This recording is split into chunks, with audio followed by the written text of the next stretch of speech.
Tonia here, your host of The Alchemy of Me, where we navigate the anatomy of humanity through the lens of science and spirituality.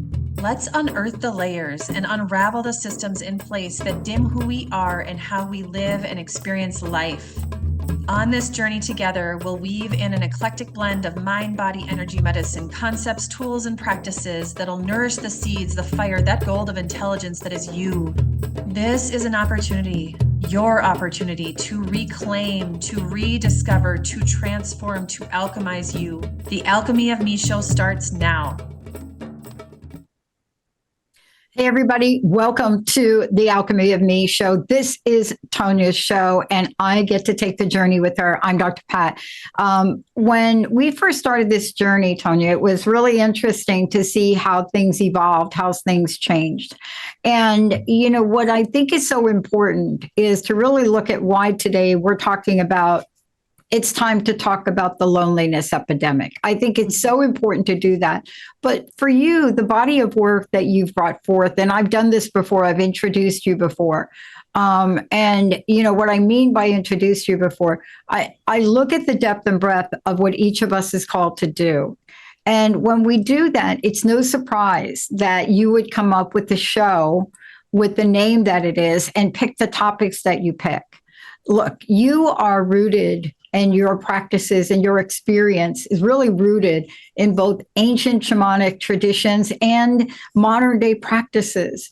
And that is the key.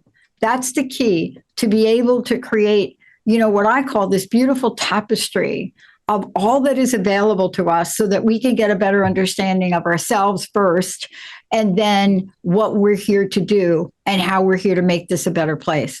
Today, you're taking on something that we only hear about this, whether a statistic comes out, we get a new statistic from some kind of committee or board, usually talking about suicides or death rates, but we don't really talk about the epidemic that you're about to talk about today, the loneliness epidemic. And I think we don't talk about it because I'm not sure, one, that people think it's a thing, but even more important, I'm not sure they know what to do about it. So let's get started. The loneliness epidemic, it's time to talk about it. What made this time to talk about this for you? Thank you, Dr. Pat. It has been an uncomfortable discovery to get to this point, actually. We were going to talk about something completely different today, and it was nearly kind of towards the end, and that will come through later. However, this topic, it touches everyone. It really does, and in a super uncomfortable way. And so, even just calling it loneliness, I mean, who wants to even go there? Let's try to look at the other side. Let's look at the happy side of it. But we need to, in order to unearth the loneliness epidemic that we are experiencing, we need to bring it to awareness. And so that came through for me. And I will say, the discomfort that I have felt with loneliness throughout my entire life, I mean, it is woven into the tapestry of how I am here right now. I am not immune to it. And it's something that, a lot of even my people closest to me probably aren't aware of how deep this is rooted within from a very young age. And it's kind of, the degree of loneliness that we each experience. It's part of the humanity in us and how we see ourselves and how we see others. And so that's kind of why, I mean, honestly, Dr. Pat, I couldn't not talk about this today.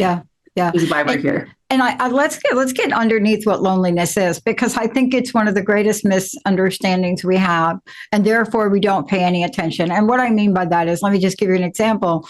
We see a couple together, for example, and we look at them and everything looks so great on the surface. And yet underneath that, you may find either one or both of them very lonely people. Mm-hmm. And that's why this is worth defining. The other side of that coin is we're very clear in our society, unlike many other societies, the way we treat are people that are seasoned, that are growing through the different phases of their lives. When they reach a certain point, they become invisible. And invisibility is something we'll talk about today. You know, there are points in time where you and I understand loneliness probably at a very deep level, but I don't think for me, I knew that was it. I didn't know I knew that was it. And the loneliest I've ever been was in a 14-year relationship. And so when people hear that, they're like, oh, she's crazy. What do you mean? I wish I had a relationship. But let's talk about it. What is loneliness? Let's talk about what it has come to mean today and how it's shaped by our modern society. Yeah. So, I mean, there is the loneliness piece. I think a lot of people attribute it to the being alone, which is what, it's the having people around you versus feeling lonely. It's a belief system, social isolation, whether you are in a room full of 1,000 people or you are in a room by yourself, you can feel that same degree of loneliness, of disconnect if you're not connecting with others, if you're not able to connect with others. And, it's when there's 60% right now in our country, in the US, that relate to this, to feel this. I mean, that is a concern because it affects everyone. And that's not necessarily anyone who has experienced it in the past or currently experiencing it. And then to know that 30% of those across the globe are also experiencing it as well. And again, I mean, with the science background, these are statistics. And for me, statistics are a starting point, an order of magnitude. They're numbers, but it kind of gives us it's not 1 in 10,000 we're talking about. It kind of grounds us in the kind of what it's really everyone. Yeah. And what we're talking about here is something that most people might think they're immune. But don't you think part of the problem with this is, if we could just talk about this, is that it's very hard to admit this, right? Do you know what I mean? It's very hard to say, oh my gosh, I feel lonely, right? I mean, how many, I do a show with Mark on Thursdays, and you can feel the pain in people. And you can feel it, and they express their loneliness, especially after they've lost a loved one. And one of the things that we have a sense of in our society now is that it's not just the loss of a loved one that will put you into that loneliness phase, into that epidemic of loneliness. There are many, many aspects to the world we live in today where we feel like we are just by ourselves. And I don't mean, because I'm an introvert, so trust me, I love time by myself. I'm saying that's not what we're talking about here today. Let's talk about the pandemic for a minute. I don't think, and this is so what we do. When we went through the crash in 9 and 10, and no one really went back from a sociological perspective and looked at the impact of that. Now, however, look at the generations that came out of that. Look at the children that came out of that scenario, and look at how they're shaped in the way they think about work.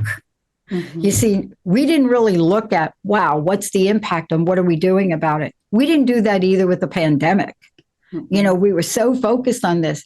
But what do you think, if anything, going through COVID, the pandemic, what do you think it has brought to us? Are we smarter? Are we more ignorant? Are we like the ostrich with the head? Like, I don't even know why that bird does that, but you know what I'm saying. Doesn't want to see what's going on. Exactly. Yeah. I could name a few Congress people that are like that. That's another show. That's another show. All right. Yeah. So it's interesting because I want to just highlight, because I know COVID has a very, that can really trigger people. And trigger if needed, that's fine if it means we're bringing it to awareness. But it's specifically here, what we're talking about is is feeling that isolation, feeling that disconnect in perhaps a way that we've never been able to experience before. Or we've been, when we've been put in our lack of community or lack of connection, where we were told we cannot connect with one another physically, it kind of daylighted this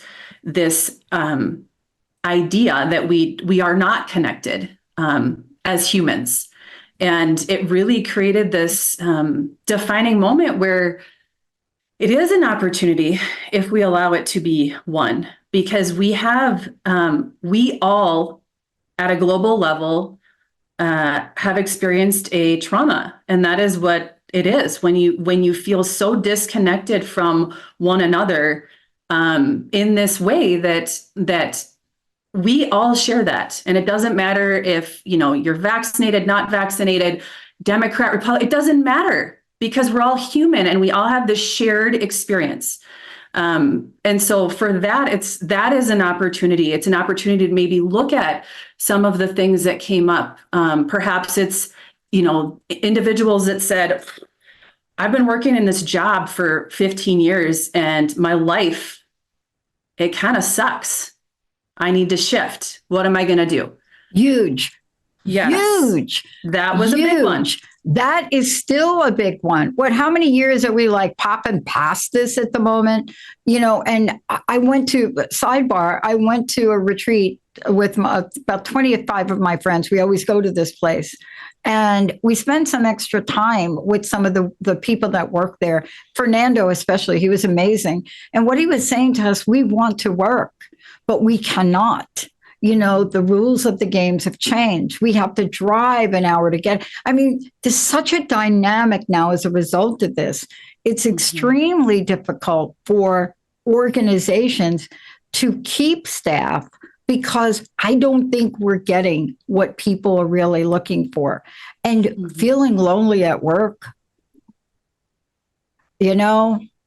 coming from a little old school regiment where we were told, leave your personal stuff at the door.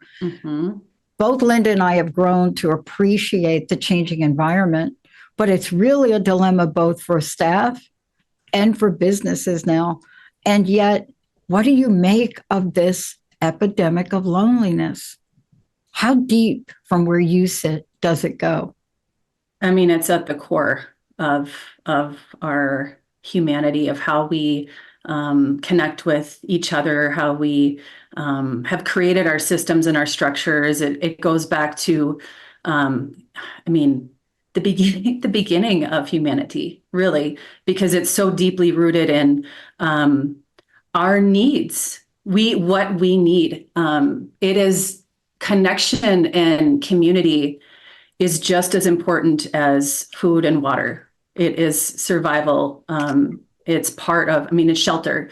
These are basic needs in order for us to survive. And I would say community and connection are actually needed to survive as well and to thrive. In order, it's the quality of life piece. Are we just okay with continuing on as is?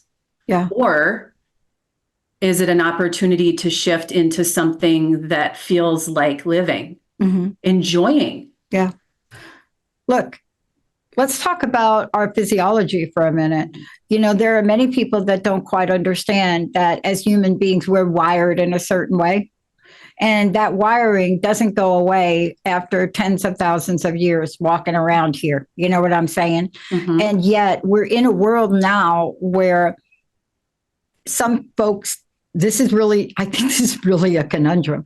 Some folks don't think that social media is a community. However, if you've grown up with social media, it is your community. And I think that we have to really look at where people are getting their source. Let's talk about how wired we are. Where does it sit from where you are? From the biology of things, so to speak.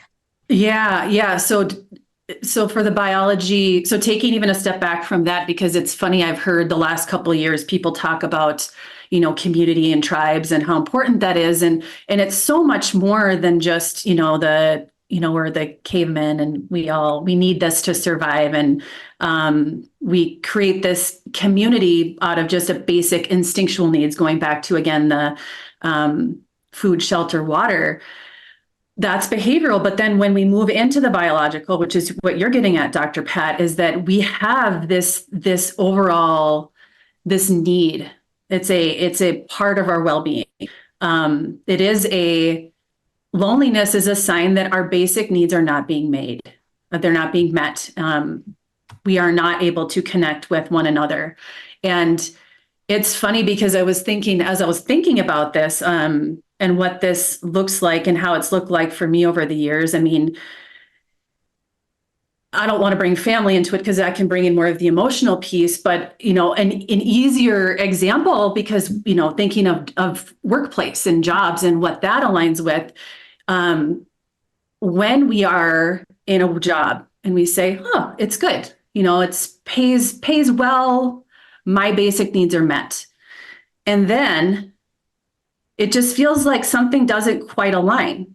There is a community of people, and maybe it's a really good company, and you get accolades through financial means. However, maybe that's not a driver. Maybe that's not something you value as an individual. And so there's kind of this disconnect there. And so then that's a basic need being met. And then you realize that as an individual, you want more.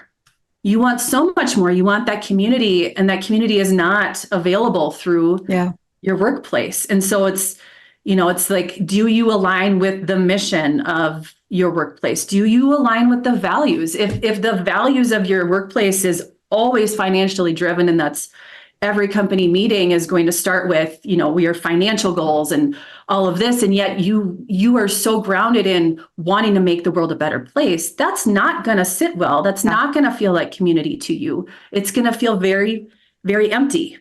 Yeah. And yet here we are, right? This is so cool. We're talking about that.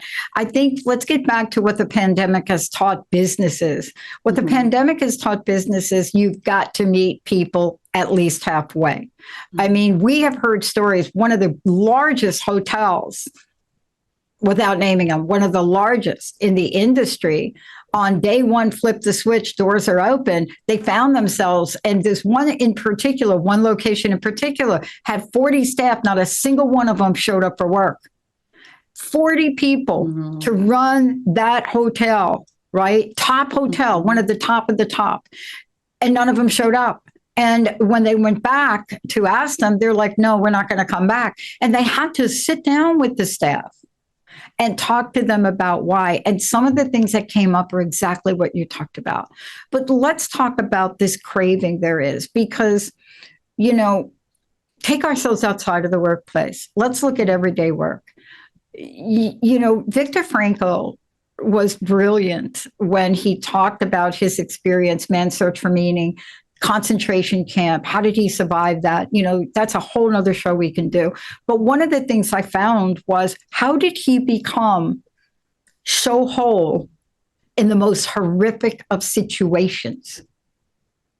How did he do that? And then he wrote about it. And then all of a sudden, nobody even knows who Viktor Frankl is. But do we have the ability to make chicken salad out of chicken, what? What I'm saying is, do we have that ability, or does loneliness hit such a deep level within us that it's very difficult to do that by ourselves, to move up the vibrational scale? I think it is the loneliness journey is lonely when you are feeling alone.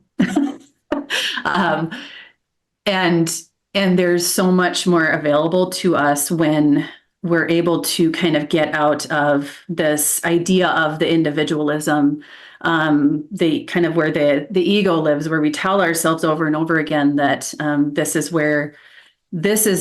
it. This is all there is. There's nothing else. Leave the heart and everything else out of it. And that's a lonely journey. Yeah. That is a lonely journey. And it looks different to each of us, but I will say that there is space for all of us to shift out of that headspace and into something different. But it comes with, there's the free will component. Obviously, we each have a choice. And then just being open to allowing for some discomfort to come along the way, because it cannot always, it's not easy. No. It can be a challenge. No, I mean, part of this too is, let's just take a look at this for a minute and look at a couple of things. If we could just touch upon this, especially in the context of what we're talking about connection and community, there could be what I think you're referring to as a false sense of community. And I want to talk about that for a minute, because I alluded to it a little bit back. I'm not sure. My area of psychology is of course cognitive and behavioral, but I'm still on the fence about this because I don't know what gap or hole social media fills for a lot of people. In a lot of cases, and we know this, that it's their only way to really connect. It's a self-esteem built. There's so much about it. It's a digital community. And now with AI, it's even, whoa, hello. But is it really a false sense of community, or is a false sense of community something else? I think we should talk about that. And the reason I'm bringing it up is I participate in a sport, and my sport is not the only sport. We're finding now for people, let me just say, I used to say over 50, but I'm saying over 40 now, because we're starting to see different generations of people participate. I have never seen a community. I'm sorry if I deviate from the real dark side of this to something a little bit lighter. That's good. But I have never seen I've been around a community grow faster than the pickleball community. What? Now, why am I bringing that up? It is a sport. If you don't know it, you can Google the thing. Even in I'm trying to be drafted by some of these teams, but it's become a community. It's become a thing. And what I love about this, it is the kind of activity that multi-generational, it doesn't really matter what age you are, to play. And you're hearing great tennis players it's like a thing. And there is a sense of community around that, an alignment, a commonality. Is that what it takes to define community? Is that the essence of this? Really finding things you align with rather than come up with some dictionary definition of community. I mean, you know what I'm talking about, pickleball. Absolutely. You can't even turn around. Pickleball's got its own channel, on TV. It's got a pickleball channel on TV. It's incredible, actually. Who knew? Yeah, so many offers to play pickleball. I still haven't played, but I've had half a dozen times where it's been offered. And one day, Dr. Pat, I will say I had the similar experience when I started doing CrossFit back in, oh my gosh, I don't even know, a long time ago. It is a community that kind of came out of nowhere, and it felt very good, and it felt like that sense of belonging that came out of nowhere, because you have this shared, this shared interest in this one thing. And I will say, the false sense of community, where I think that really lands, is where we're creating community around our false sense of self, like who we are. And so that's where I think social media can be a challenge, is when we've created this persona or creating this persona. Maybe you had the worst day ever, but on social media, it's all puppies and lollipops. And that's a really hard, when you're aligning with that persona versus who you are, or maybe it's going on social media and there's no engagement and you're just scrolling through, that's not actually connection. And that's not, that's trolling. There's a word for that, I'm sure. And I'm not sure what that is. But so I do think, I mean, social media has an opportunity to make connections. What I like to consider for social media, though, is how do you feel when you are connecting? How do you feel when you're in that community? Do you feel good? Do you feel like you are yourself? Do you feel like you're lifting yourself up? Do you feel like you're supported? All of these things, that's again coming back to the you. How are you? And how is it filling your cup?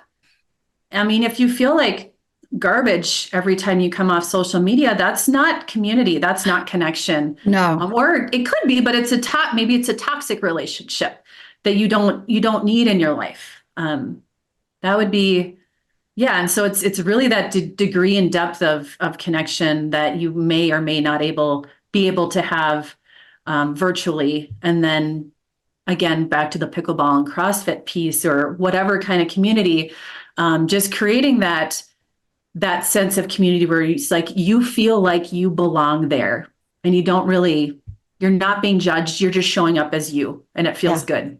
Yeah. And I think this is what's important. You know, so often we don't align. We don't align with the company values. We don't align with our family values. We don't align. And not aligning is something that we have to talk about. We're going to talk about it when we come back from break, because what does this mean when we talk about community alignment or alignment? It doesn't mean we're all the same. So I just want to be very clear. When we come back, we want to talk about values. We want to talk about goals. We want to talk about mission. It doesn't mean that everybody is the same. Although, you know, there is a gift to being around, quote, what we call like-minded people. And we'll talk about that. But what is the criteria? What are we looking for in order for us to take that step to move from that low vibrational scale? And loneliness is a low vibrational scale on the frequency. And it shows up in many ways. You know, what does it look like? When we come back, we're going to talk about what it looks like. We're going to ask you all, is this what's going on for you? You know, are you the kind of person that no matter what you do, no matter how many people are around, you just are feeling down a court? Let's take a short break. Tonia, before we go, how do people find out about you? You can reach out to me through my website at www.toniajohnson.com. Awesome. When we come back, community, feeling of connection. Is it? Can it be? What do you need to know to start building that and stepping out of the pit of loneliness? Let's take a short break. We'll be right back.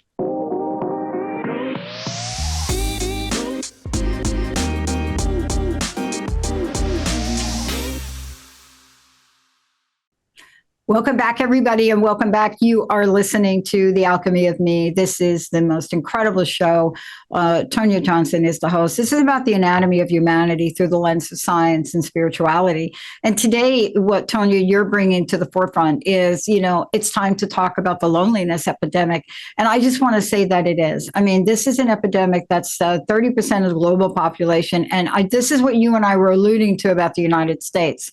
60% in the United States. 60%, that is a lot. And it is, you know, today we're talking about how do we unravel this? You know, what is this? And what we find, and especially in what you found in preparation for this show, is connection, community. And we started to talk about that in a number of different ways, but let's just break down the community and the feeling of connection, what it is and what it can be, because we've alluded to a couple of things, right? I mentioned social media a couple of times, and I'm telling you, I'm really on the fence. You know, I'm on the fence about what its benefits are. I know a lot of my colleagues look at social media in a really passively negative way.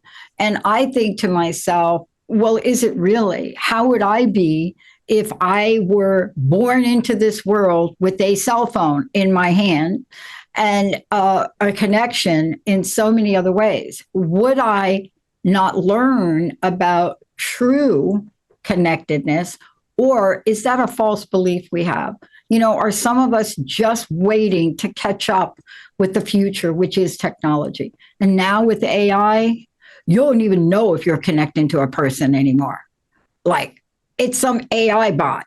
But let's talk about that. What does it look like, feel like, smell like, taste like to have that connection with someone? I would say, Dr. Pat, that I'm on the fence too with social media. I think there's maybe a time and a place. And again, it goes back to whether or not it feels good. And a lot of times for me, it doesn't feel good. And that's okay, because what I have learned through kind of feeling into that is that for me, that's not how I connect. That's not how I am able to create community in a meaningful way. And it's not surprising because of what, there's a lot we don't know about what it does to our brain chemistry. We haven't evolved in the way of, just connecting through technology only. Again, it goes back to that behavioral and biological piece, the survival versus thriving, and enjoying life. And so it takes on this, we have to take ownership for how we feel, in the sense of just feeling into how it feels. And what I mean by that is not using really anything as a numbing. Social media can be numbing. It's something that we're avoiding. Maybe we're avoiding feeling. Maybe we're avoiding the fact that we are lonely through social media, and we're creating more feeling of loneliness through social media.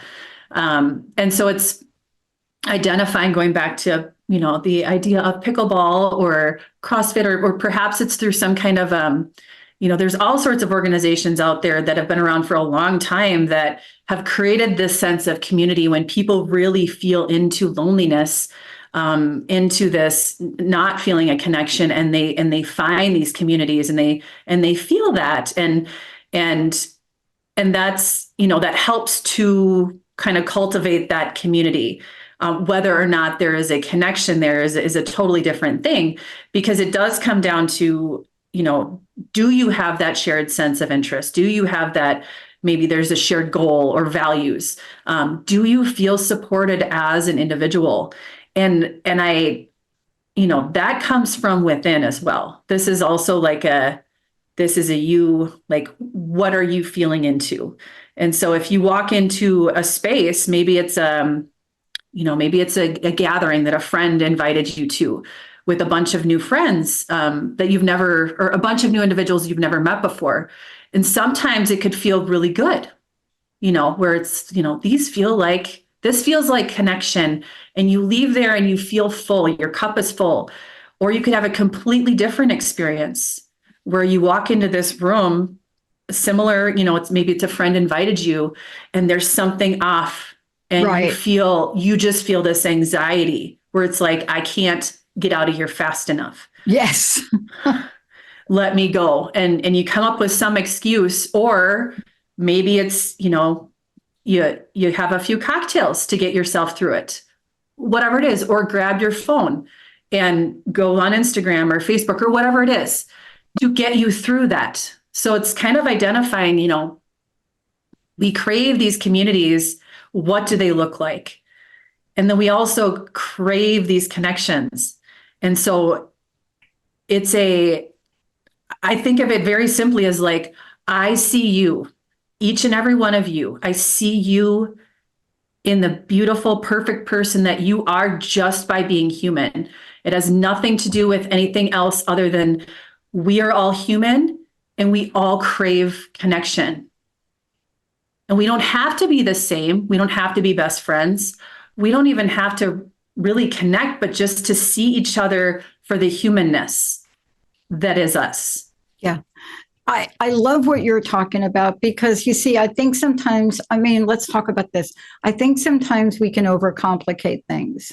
And, it is really getting to a point where we have to recognize from what you just said, where are we in this? Where am I really feeling? And you know how hard it is for people to really lean into what am I really feeling? Because this is not a good feeling. It's not, all humor aside, loneliness, it's devastating. Terrible. It's devastating. I don't even have words for it. I mean, we try to define it, but in my experience, it's an emptiness.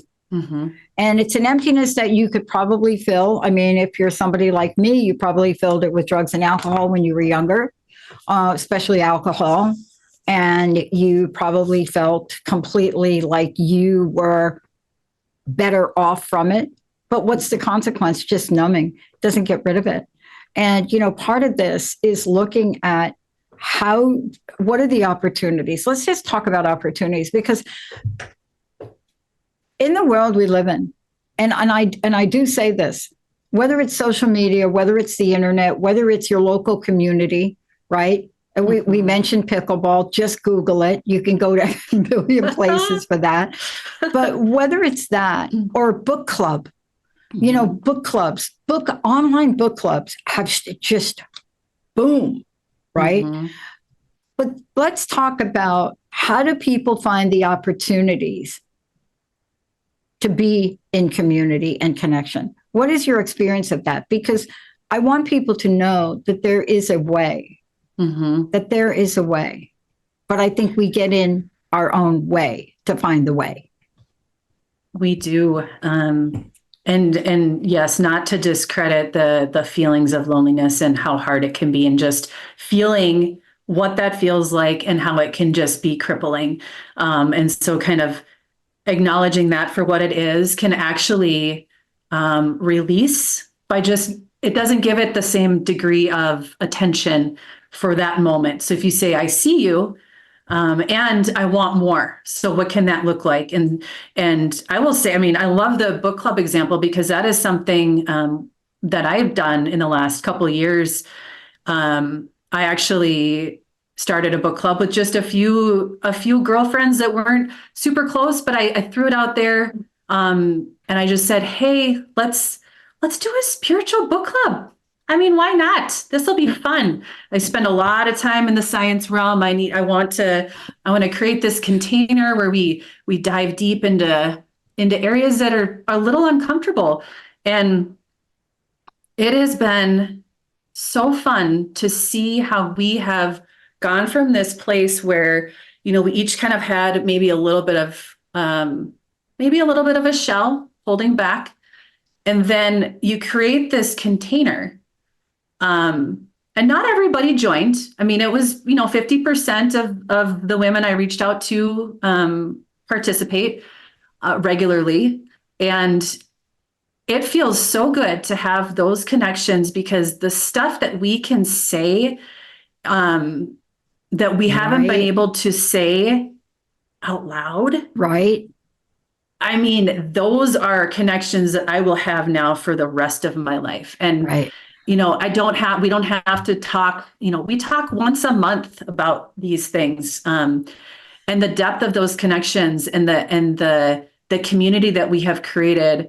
I mean, we're literally having an astrology party tomorrow night to honor whatever it is. It came up and we're like, hey, let's take a break from reading a book. Let's do an astrology party. And so excited to just do that, because why not? Because we're all up for it and we're all open to it. And it feels good. And there's no judgment.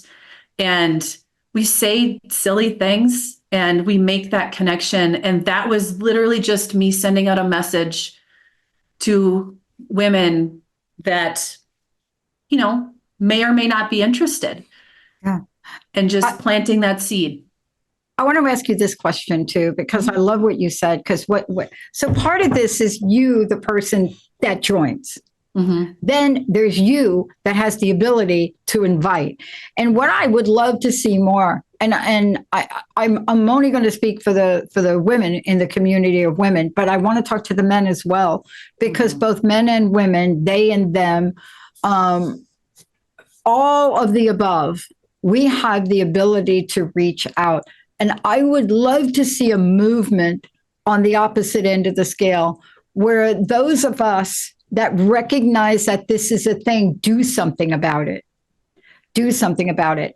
I was talking to a couple of young people a couple of weeks ago in a program, right? A recovery program. And I said, what are you doing for service? And what are you doing?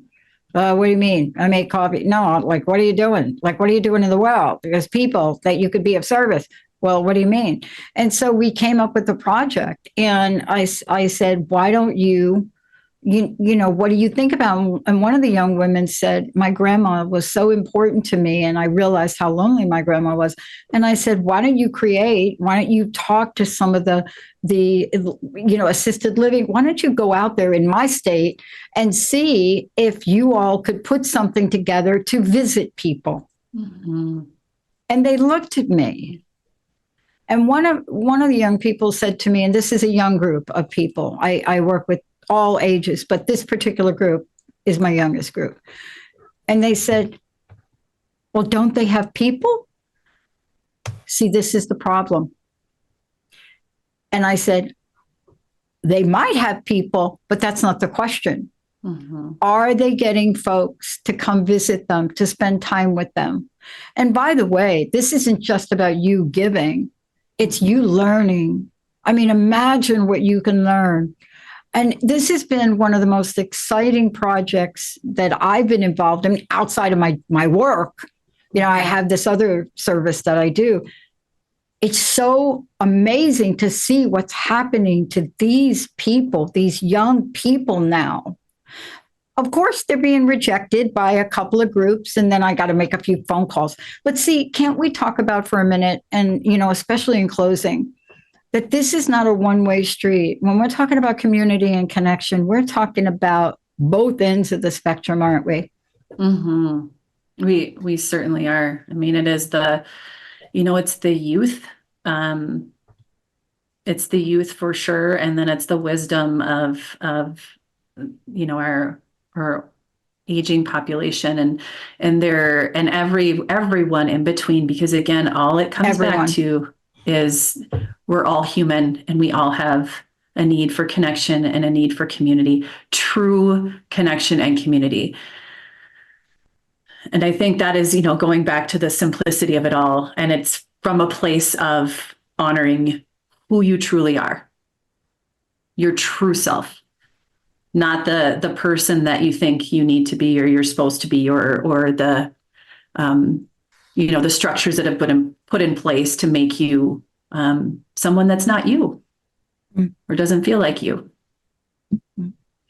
And the reason I'm bringing this up is that we have the ability, and I'd love for you to share this in your closing message and how to help us, because we have an ability as humanity, and this is really what your show is about.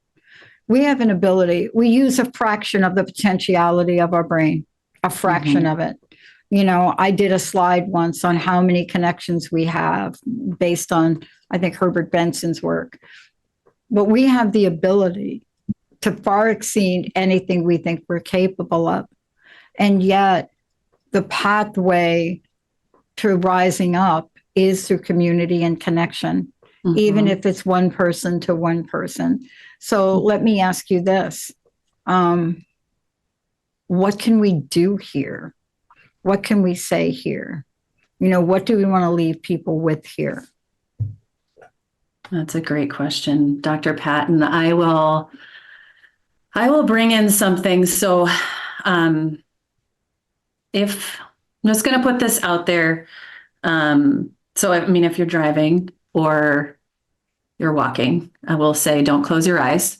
But follow, maybe I want to just kind of walk through something that is for consideration. And one thing, while I'm walking you through this, maybe notice if there's something that I say that feels really good to you. And also notice if there are words that I use that can be maybe triggering or feel uncomfortable. And then that's an opportunity to get curious as to where that's coming from, because it does go back to the, 95% of our thoughts and come from our they're not conscious. So it's connected to something else. So just allowing for whatever is going to come up to come up. So if you're open to it, maybe just shutting down your eyes for a moment. And let's just take, whether your eyes are closed or not, let's just take a couple breaths together. So wherever you are at with your breath, releasing all the air from your lungs, from your diaphragm, just letting it all go. And then allowing for that inhale to go through your nose, filling up your body, feeling some expansion into your belly. And then an open mouth exhale. Let's just do that one more time. Inhale through your nose.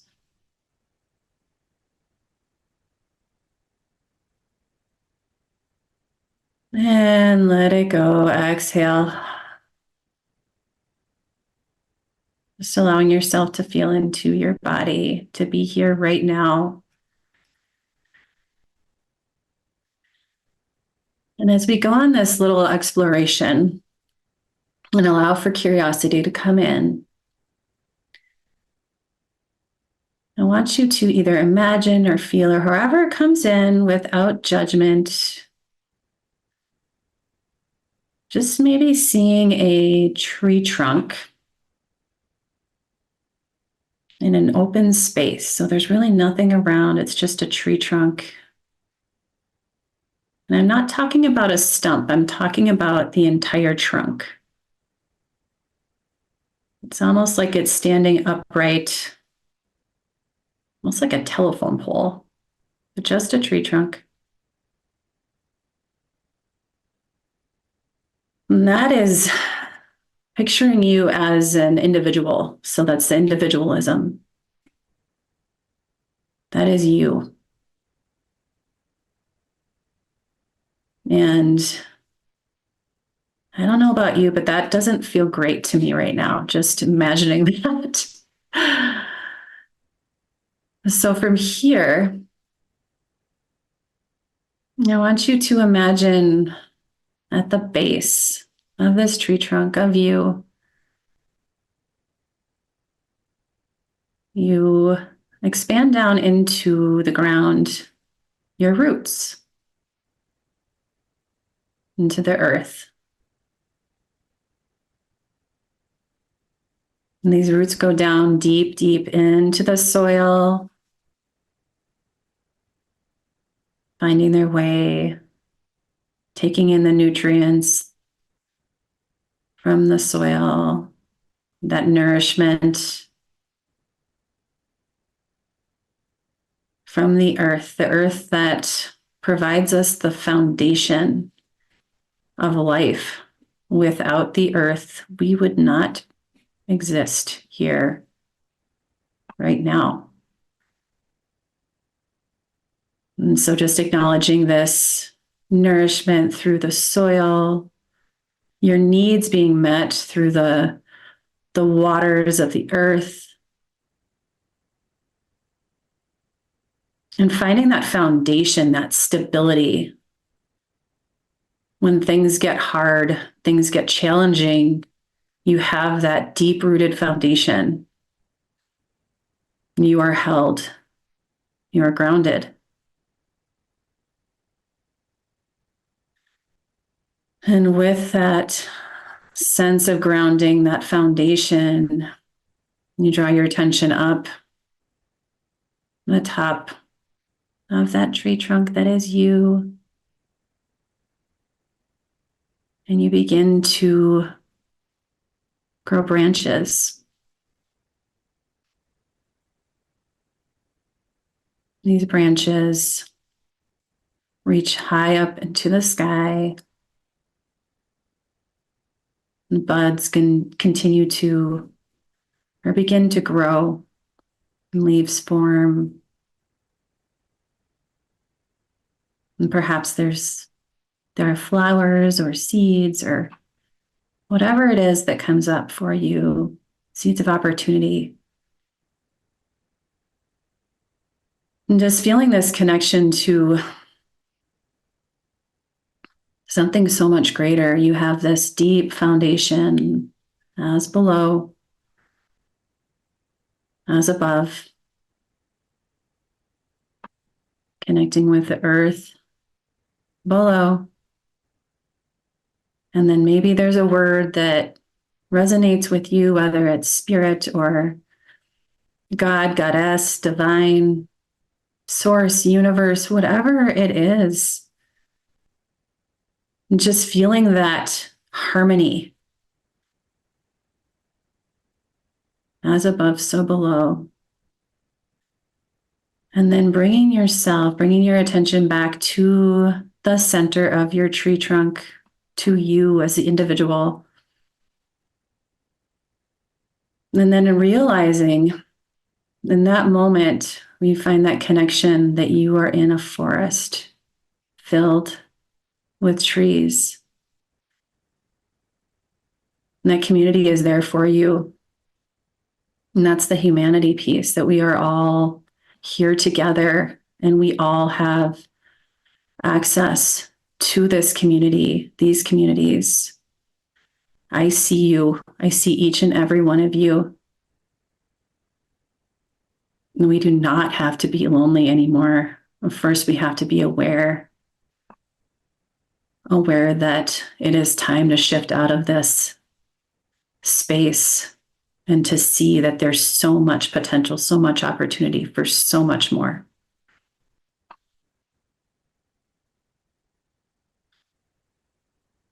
Mm-hmm. And then just opening your eyes whenever you're ready, or staying in that space.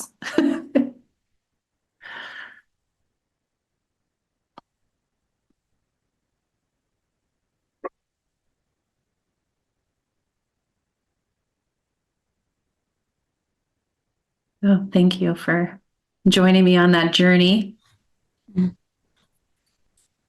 I want to thank you for today, and thank you for that beautiful, beautiful meditation, because you know what it does, even for somebody like me that's really watching the mechanics of the show and making sure all the buttons get pushed. Even with that, you could feel a warmth.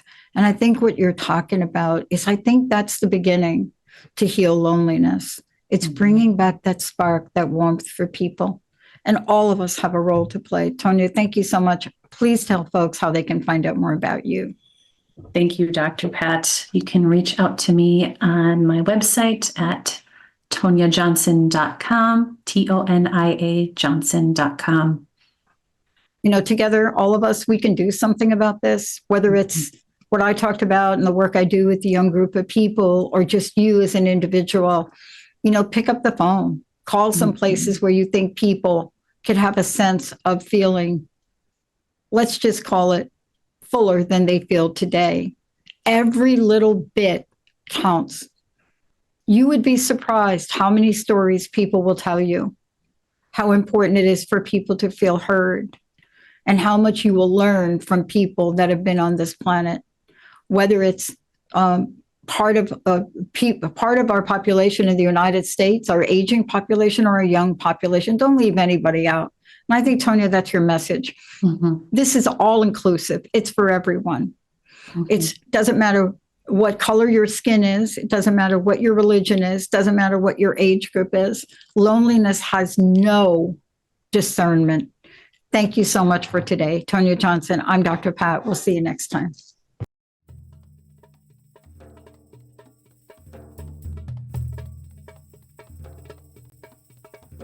Thank you for listening to The Alchemy of Me, where we navigate the anatomy of humanity through the lens of science and spirituality. For more mind-body energy medicine concepts, tools, and practices to nourish the seeds, the light, the fire, that gold of intelligence that is you, tune in every first and third Wednesday at 8 a.m. Pacific Standard Time on transformationtalkradio.com. For more information about me and my work, please visit toniajohnson.com. That's toniajohnson.com.